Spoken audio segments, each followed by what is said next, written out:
হে everyone, আসসালামু আলাইকুম। Welcome to my 30 days 30 weight loss recipe. আজকে থাকছে 11তম পর্ব। আমি যখন এই সিরিজটা শুরু করি তখন অনেকের কাছে জানতে চেয়েছিলাম যে আপনারা ওয়েট লস রেসিপি চান কি না। তখন অনেকে বলেছিল তারা ওয়েট গেইন করার রেসিপি চায়।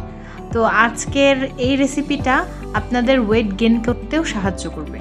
এখন আমি যে পরিমাণে জিনিসগুলো দিব আপনারা যদি একটু বাড়িয়ে বাড়িয়ে দেন তাহলে এটা ওয়েট গেইন করতেও অনেক হেল্প করবে।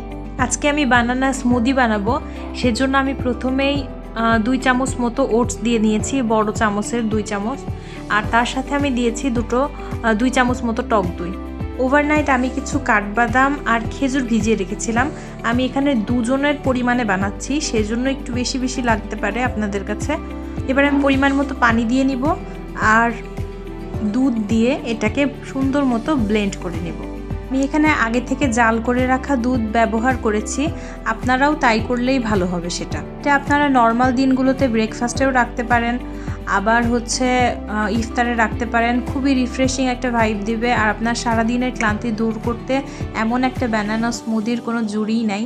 আমি আগে থেকে ভিজিয়ে রাখা চিয়া সিডস দিয়ে নিলাম, এরপর আমি স্মুদিটা দিয়ে পরিবেশন করলাম। কেমন লাগলো জানাতে ভুলবেন না। Thank you for watching.